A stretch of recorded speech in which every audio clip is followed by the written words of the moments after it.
உலக மக்கள் அனைவருக்கும் வணக்கம். இப்போது நாம் இவ்வாரத்தின் ராசி பலன்களை பார்ப்போம். முதலில் இவ்வார கிரக நிலைகள். மேசத்தில் குரு, கன்னியில் கேது, மகரத்தில் சுக்கிரன் செவ்வாய், கும்பத்தில் சனி சூரியன் புதன் மற்றும் மீனத்தில் ராகு. முதலில் மேசம். ராசிநாதன் செவ்வாய் மகரத்தில் உச்சம் பெற்றிருப்பது சிறப்பாகும். அவர் 10ஆம் இடத்திலிருந்து சுகஸ்தானத்தை பார்க்கிறார். அவரோடு தன குடும்பாதிபதி சுக்கிரனும் இணைந்திருக்கிறார். சுபகாரிய பேச்சுக்கள் முடிவாகும். தொழிலில் லாபம் அதிகரிக்கும். மனதில் அமைதியும் சந்தோஷமும் இருக்கும். தைரியம் பிறக்கும். துணிவு துணை நிற்கும். பூர்வீக சொத்து சம்பந்தப்பட்ட பிரச்சனைகள் தீர்வதோடு மனை வாங்கும் வாய்ப்பும் இருக்கும். சுக்கிரனால் குடும்பத்தில் மகிழ்ச்சி கூடும். கலைஞர்களுக்கு புதிய ஒப்பந்தங்கள் கிடைக்கும். வேலையில் உள்ளவர்களுக்கு ஊதிய உயர்வும் பதவி உயர்வும் கிடைக்க வாய்ப்புண்டு. பெண்களுக்கு குடும்பத்தில் மகிழ்ச்சி கூடும். சூரியன் சனியோடு இணைந்திருக்கின்றார். வேலை மாற்றம் ஏற்படலாம். தந்தை வழி உறவுகளில் கருத்து வேறுபாடுகள் ஏற்படலாம். பிள்ளைகளால் மன கஷ்டம் வரலாம். அதிக செலவும் சில நேரங்களில் பற்றாக்குறையும் ஏற்படும். பெண்கள் விஷயத்தில் சில பிரச்சனைகள் வரலாம். ராகு 12இல் இருக்கிறார். எதிர்பாரா செலவுகள் அதிகரிக்கும். வீட்டில் உள்ள முதியவர்களுக்கு சில பிரச்சனைகள், உடல்நலக் குறைவுகள் ஏற்படலாம். சந்திராஷ்டமம் 2-3-2024 காலை 8:05 முதல் 4-3-2024 மாலை 4:09 வரை சந்திராஷ்டமம் உண்டு. சந்திராஷ்டம தினத்தில் பேச்சில் கவனமாக இருக்கவும். பரிகாரம்: வியாழக்கிழமை விரதமும் முருகன் வழிபாடும் உங்கள் முன்னேற்றத்தை உறுதி செய்யும். அடுத்தது ரிஷபம். ராசிநாதன் சுக்கிரன் 9இல் உச்சம் பெற்று செவ்வாயோடு இணைந்து உங்கள் வீரியஸ்தானத்தை பார்வையிடுகின்றார். இல்லறத்தில் இனிமை இருக்கும். சுபகாரியங்கள் முடிவாகும். உத்தியோகத்தில் உள்ளவர்கள் பணி நிரந்தரம் பெறுவார்கள். கொடுத்த கடன்கள் வசூலாகிவிடும். கலைஞர்களுக்கு நல்வாய்ப்பு கிடைக்கும். கணவன் மனைவி உறவுகளால் உற்சாகம் அதிகரித்து ஆக்கப்பூர்வமான சில முடிவுகள் கிடைக்கும். இடமாற்றங்களால் நன்மை உண்டு. சனி பலமாக இருப்பதால் உங்கள் தொழில் முயற்சிகள் வெற்றிகரமாகும். புதிய தொழில்களை ஆரம்பிக்கும் வாய்ப்புகளை தரும். தொழில் லாபம் அதிகரிக்கும். நினைத்த காரியங்கள் முடியும் வண்ணம் கிரகநிலைகள் இருக்கின்றன. சூரியன் சனி சேர்க்கையால் மனதில் தயக்கமும் சோம்பலும் ஏற்படும். மன நிம்மதி கெடும். உணவு மற்றும் ஆரோக்கியத்தில் கவனம் செலுத்தவும். முன் யோசனையின்றி காரியம் செய்துவிட்டு வருத்தப்படுவீர்கள். பெண்கள் விஷயத்தில் எச்சரிக்கை தேவை. நட்பு பகை ஏற்படலாம். யாருடனும் தேவையற்ற விரோதத்தை சம்பாதித்துக் கொள்ள வேண்டாம். பரிகாரம்: வெள்ளிக்கிழமை தவறாமல் மகாலட்சுமி வழிபாடு செய்து வரவும். அடுத்தது மிதுனம். தைரிய வீரிய ஸ்தானாதிபதி சூரியனும் பாக்யாதிபதி சனியும் 9ஆம் இடத்திலே சேர்ந்திருப்பது யோகம். 12க்குரிய சுக்கிரன் 8இல் உச்சம் பெற்ற செவ்வாயோடு இணைந்து உங்கள் தனப்பாவத்தை பார்ப்பதால் எதிர்பாராத வரவுகள் உண்டு.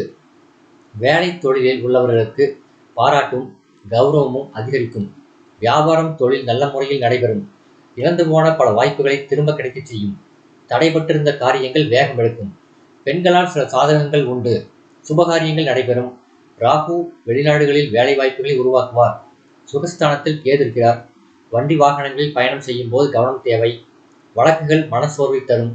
சூரியனும் சனியும் பகை கிரகம் என்பதால் நீங்கள் எதையும் அனுசரித்துத்தான் போக வேண்டும். சில காரியங்கள் உங்களுக்கு தாமதமாகலாம். செவ்வாய் இருப்பதால் சில நெருக்கடிகள் உண்டாகும். பூர்வீக சொத்து பிரச்சனைகள் ஏற்படும் வாய்ப்புண்டு. சகோதரர்களிடம் தேவையற்ற வாக்குவாதங்கள் நிகழலாம். பரிகாரம்: வாரம் ஒரு முறை அருகாமையில் உள்ள பெருமாள் கோயிலுக்கு சென்று வழிபடுங்கள். அடுத்தது கடகம். ராசிநாதன் சந்திரன் இந்த வாரம் முழுவதும் உங்களுக்கு அமைதியான மனநிலையை தருவான். அதே சமயம் சுக்கிரன் 5க்குரிய செவ்வாயோடு இணைந்து உங்கள் ராசியை பார்ப்பதால் வெற்றிகரமாக பணிபுரிவீர்கள். ஆரோக்கியம் அதிகரிக்கும். சுப செய்திகள் கிடைக்கும். உத்தியோகத்தில் உயர்வு வரும். யோகக்காரகனான செவ்வாய் உச்சம் பெற்று மகர ராசியிலிருந்து கடகத்தை பார்ப்பது சிரமத்தை குறைத்து முன்னேற்றத்தை அதிகரிக்கும். பொருளாதார நிறைவை உண்டாக்கும். புதிய வேலை முயற்சிகள் பலிக்கும். கௌரவம் கிடைக்கும். வியாபாரம் தொழில் முன்னேறும். கலைஞர்களுக்கு நல் வாய்ப்புகள் கிடைக்கும். அஷ்டமத்தில் சனியும் சூரியனும் இணைந்திருப்பதால் திடீர் செலவுகள் ஏற்படும். குடும்ப சுமை கூடும். கொடுத்த கடன்கள் வசூலாவதில் தாமதம் ஏற்படும். நீங்கள் தர வேண்டிய கடனுக்கும் அழுத்தம் அதிகரிக்கும். பொறுமையை கடைபிடியுங்கள். தேவையற்ற கருத்து வேறுபாடுகள் உருவாகலாம். வாகனங்கள் மாற்ற வேண்டியிருக்கும். உறவினர்களிடம் எச்சரிக்கையாக பழக வேண்டும். முன்கோபம் அதிகரிக்கும். கவனச்சிதறல் இருக்கும். தேவையற்ற விவாதங்களை தடுப்பது நல்லது. பரிகாரம்: சனிக்கிழமைகளில் நல்லெண்ணெய் தீபம் ஏற்றி சனி பகவானை வணங்குங்கள். பசுக்களுக்கு உணவளியுங்கள். உங்களின் பாரம் குறையும். அடுத்தது சிம்மம்.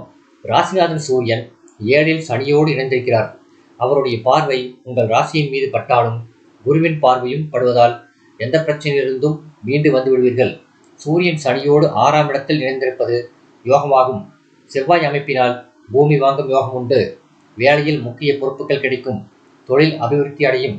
கலைஞர்களுக்கு வருமானம் அதிகரிக்கும். வீடு கட்டுவது முதலிய வேலைகளில் கவனம் திரும்பும். பாக்கியஸ்தானத்தில் குரு பகவான் அமர்ந்து உங்கள் ராசியை பார்ப்பதால் எந்த பிரச்சனையும் பெரிய அளவில் பாதிப்படைய செய்யாது. மேலதிகாரிகளிடம் நன்மதிப்பு கிடைக்கும். இடமாற்றங்கள் உண்டு. கணவன் மனைவி உறவுகள் சிக்கலாகலாம். 7ஆம் இடத்தில் உள்ள சூரியன் சனி பகை கிரக கூட்டினால் கருத்து வேறுபாடுகள் வரலாம்.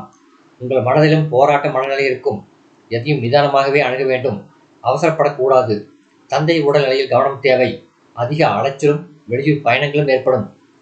பரிகாரம்: சனிக்கிழமை தோறும் அனுமனை வணங்குங்கள்.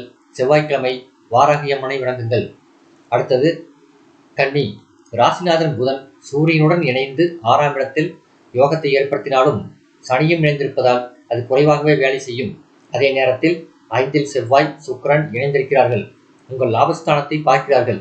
உத்தியோகத்தில் பதவி உயர்வுண்டு. புதிய வாகனம் வாங்கும் யோகம் உண்டு. வருமானம் ஏதோ ஒரு வழியில் கை கொடுக்கும். சனி ஆட்சி பெற்றிருப்பதால் மனோ ரீதியான சிரமங்கள் குறையும். மனம் சற்று தெளிவடையும். நண்பர்கள் உதவுவார்கள். 12க்குரியவன் அதாவது சூரியன் 6ஆம் இடத்தில் இருப்பது புதிய பலத்தை ஏற்படுத்தும். போட்டித் தேர்வுகளில் வெற்றி கிடைக்கும். சூரியன் சனி சேர்க்கை 6ல் இருந்தாலும் சனியின் தனிப்பட்ட பலம் உங்களுக்கு பல நன்மைகளை செய்ய தவறாது. கைப்பொருள் வீணாகாமல் மூலதனமாக மாற்ற முயற்சி செய்யுங்கள். கடன் வாங்க வேண்டாம். கணவன் மனைவி உறவுகள் சரியாக அமைய நிறைய விட்டு கொடுக்க வேண்டியிருக்கும். செவ்வாய் உச்சம் பெற்றிருக்கிறார். அதனால் ஆரோக்கிய பிரச்சனைகள் உருவாகலாம். மருத்துவ செலவுகள் அதிகரிக்கும். எதையும் பிறகு பார்த்துக் கொள்ளலாம் என்ற சோம்பல் அதிகரிக்கும். பரிகாரம்: சனிக்கிழமை அனுமனை வழிபடுங்கள். அனைத்தும் நலமாகும். அடுத்தது துலாம். தன குடும்பாதிபதி செவ்வாய் உச்சம் பெற்று 10ஆம் இடத்தை பார்ப்பதால் தொழில் வளம் அதிகரிக்கும். கூடவே ராசிநாதன் சுக்கிரனும் அமர்ந்திருக்கிறார். 6ல் ராகு அற்புத பலன்களை செய்யும். சனியும் சூரியனும் 5ஆம் இடத்தில் இணைவதும் நல்ல யோகம்தான். காரணம், 5க்குரியவர் 5ல் ஆட்சி பெறுகின்றார். புதிய முதலீடுகள் கிடைக்கும். குடும்பத்தில் முன்னேற்றம் ஏற்படும்.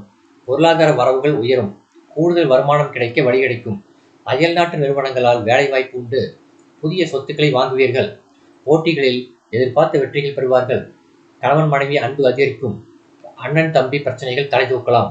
விட்டுக் கொடுப்பதால் நன்மைகள் கிடைக்கும். வேலை சுமை அதிகரிக்கும். ஊழியர்களால் பிரச்சனைகள் வரலாம். கோபம் வந்து வார்த்தைகளை கொட்டி விடுவீர்கள். பங்காளிகளுக்குள் தேவையில்லாத கருத்து வேறுபாடுகள் உண்டாகலாம். 12ல் கேது இருப்பதால் ஜாக்கிரதையாக இல்லாவிட்டால் பிறரால் ஏமாற்றப்படுவீர்கள். மனக்குழப்பங்கள் ஏற்படும். பரிகாரம்: குலதெய்வ கோயிலுக்கு ஒரு முறை சென்று வாருங்கள். செவ்வாய் தோறும் துர்க்கையை வழிபடுங்கள். வாழ்க்கை வளமாகும். அடுத்தது விருச்சிகம். 11ல் உள்ள கேது வெற்றி வாய்ப்புகளை தருவார். ராசிநாதன் செவ்வாய் தைரியஸ்தானத்தில் உச்சம் பெற்றிருக்கிறார். அவரோடு சப்தமாதிபதி சுக்கிரன் இணைந்திருக்கிறார். வியாபாரத்தில் போட்டிகள் விலகும். பெண்களால் நன்மை ஏற்படும். புதிய வாகன யோகமும் வீடு கட்டும் யோகமும் உண்டாகும். மேலதிகாரிகள் உங்களை பாராட்டுவார்கள். பாக்கியஸ்தானம் வலுப்பெறுவதால் நினைத்ததெல்லாம் நிறைவேறும். பொருளாதாரம் சிறப்பாக இருக்கும். குடும்பத்தில் மகிழ்ச்சி பொங்கும். சுறுசுறுப்பாக இருப்பீர்கள். வீடு மனை வாங்கும் யோகம் உண்டு. அரசாங்க காரியங்கள் பலிதமாகும். 5ல் ராகு 11ல் கேது என்பதால் உங்களுடைய சிறு விருப்பங்கள் நிறைவேறுவதில் ஏமாற்றமும் தாமதமும் ஏற்படும். பிள்ளைகள் விஷயத்தில் மன வருத்தம் வரலாம். 6ல் குரு இருப்பதால் செலவுகள் அதிகரிக்கும். குடும்பத்தில் சிறு மனஸ்தாபங்கள் ஏற்பட்டு அமைதியை குறைக்கும். தாயின் உடல் நிலையில் கவனம் தேவை. தொழில் விஸ்தரிப்புகள் இப்போது பயன் தராது. பரிகாரம்: செவ்வாய்க்கிழமைகளில் முருகனை சிவப்பு மலர் கொண்டு வழிபடுங்கள். உங்களுடைய சங்கடங்கள் தீரும். சனிக்கிழமைகளில் பைரவர் வழிபாடு செய்ய வேண்டும். அடுத்தது தனுசு. ராசிநாதன் பலம் பெற்றிருக்கிறார். 2ல் பஞ்சமாதிபதி செவ்வாய் உச்சம் பெற்றிருக்கிறார். கூடவே லாபாதிபதி சுக்கிரன் இணைந்திருக்கிறார். தைரியஸ்தானத்தில் சனி சூரியன் இணைந்திருக்கிறார்கள். புதிய முயற்சிகளில் வெற்றி கிடைக்கும். தொழிலில் மந்த நிலையாலும் கொடுக்கல் வாங்கல்கள் சீராகும். குடும்ப உறுப்பினர்கள் அனுசரணையாக இருப்பார்கள். குரு ராசியை பார்க்கிறார். சுபகாரிய தடைகள் நீங்கும். தேக ஆரோக்கியத்தை அபிவிருத்தி செய்வார். 10ல் உள்ள கேது ஆன்மீக பயணங்களை தரும். புதிய சந்தர்ப்பங்கள் அமையும். கௌரவம் அதிகரிக்கும். நாளில் ராகு 10ல் கேது இருப்பதால் தொழில் சம்பந்தப்பட்ட விஷயங்களில் மிகவும் எச்சரிக்கையாக இருக்க வேண்டும். வண்டி வாகனங்கள் பழுதாகும். இரவில் பயணம் செய்யும் போது எச்சரிக்கை தேவை. முன்கோபம் அதிகரிக்கும். சகோதரர்களிடம் கருத்து வேறுபாடுகள் உண்டாகலாம். தாயாரின் உடல் நிலையில் கவனம் தேவை. சூழ்நிலையை கவனமாகவும் நிதானமாகவும் கையாள வேண்டும். பரிகாரம்: செவ்வாய்க்கிழமை தோறும் முருகன் வழிபாடு உங்களுக்கு அளவற்ற நன்மைகளை வழங்கும். அடுத்தது மகரம். 4-11 செவ்வாய் ராசியில் உச்சம் பெற்றிருப்பதும் அவரோடு 5-10 சுக்கிரன் இணைந்திருப்பதும் நல்லது. சூரியனும் சனியும் தனஸ்தானத்தில் இணைந்திருக்கிறார்கள். பொருளாதாரம் சீராக இருக்கும். கலைஞர்களுக்கு நல்ல வாய்ப்பு உண்டு. பாகிஸ்தானத்தில் இருக்கும் கேது உங்களுக்கு நல்ல வகையில் உதவுவார். நேர்மறை ஆற்றலை வளர்த்து கொண்டால் உங்களுக்கு சிக்கல் இல்லை. வளர்ச்சி அதிகரிக்கும். திட்டமிட்ட காரியங்களை செய்து முடிப்பீர்கள். பொருளாதாரத்தில் நிறைவு ஏற்படும். வெகுகாலம் வராமல் இருந்த பதவி உயர்வு கிடைக்க வாய்ப்பு உண்டு. தன குடும்பஸ்தானத்தில் அஷ்டமாதிபதி சூரியன் இருப்பதால் எப்பொழுது பார்த்தாலும் இனம் புரியாத கவலை இருக்கும். எதிர்காலத்தை பற்றிய அச்சம் இருக்கும். இது கிரகங்களின் அமைப்பினால் வருகின்ற மனோநிலை. இறை வழிபாட்டின் மூலமோ தியானத்தின் மூலமோ நீங்கள் நேர்மறை சிந்தனை பெறலாம். குரு குடும்ப சுமைகளை கூட்டுவார். சோம்பல் அதிகரிக்கும். உடல் ஆரோக்கியத்தில் கவனமாக இருக்கவும். வாக்குவாதங்களை தவிர்த்து விடுங்கள். பரிகாரம்: ஞாயிற்றுக்கிழமை சூரிய வழிபாடும் சனிக்கிழமை அனுமன் வழிபாடும் உங்களுக்கு ஆற்றலை தரும். அடுத்தது கும்பம். ராசியில் சூரியனும் சனியும் இணைந்திருக்கிறார்கள். 1-7 இணைந்து ராசியில் வீற்றிருந்து 7ஆம் இடத்தை பார்ப்பது சிறப்பான பலனை செய்யும். சுப செலவுகள் அதிகரிக்கும். சுபகாரியங்கள் நடக்கும். பெரியவர்களிடம் அறிமுகம் நட்பு கிடைக்கும். தொழிலில் முதலீடுகள் அதிகரிக்கும். 12ல் சுக்கிரன் பலமாக இருக்கின்றார். தொழிலில் சீரான லாபம் கிடைக்கும். இடமாற்றங்கள் சிலருக்கு உண்டு. கலைஞர்களுக்கு நல்ல வாய்ப்புகள் கிடைக்கும். புதிய வேலை வாய்ப்புகள் உருவாகும். அஷ்டமஸ்தானத்தில் கேது இருப்பதால் உடல் நலம் அவ்வப்பொழுது தொல்லைகள் தரும். பங்குதாரர்கள் பகை கொள்ளலாம். உடன்பிறப்புகள் வழியில் பிரச்சனை உருவாகும். செலவுகள் அதிகரிக்கும். அலைச்சல் மற்றும் ஆகாரம் இவற்றில் கட்டுப்பாடுகள் தேவை. 12ஆம் இடத்தில் செவ்வாய் உச்சம் பெற்றிருக்கிறார். கோபம் அதிகரிக்கும். பங்காளிகள் விரோதம் மற்றும் சொத்து பிரச்சனைகள் ஏற்படலாம்.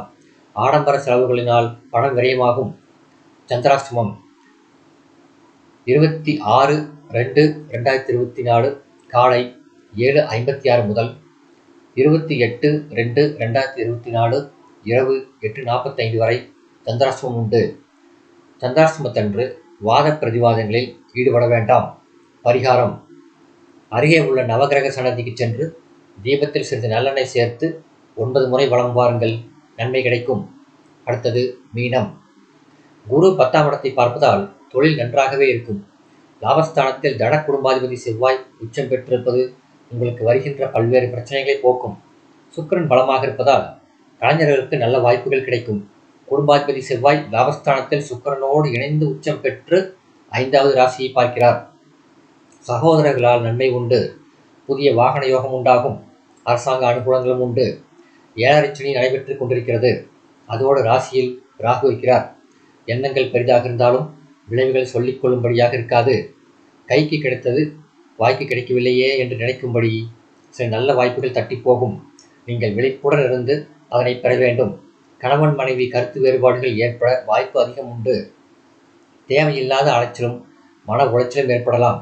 மருத்துவ சிகிச்சைகளை எக்காரணத்தை முன்னிட்டும் நிறுத்த வேண்டாம்.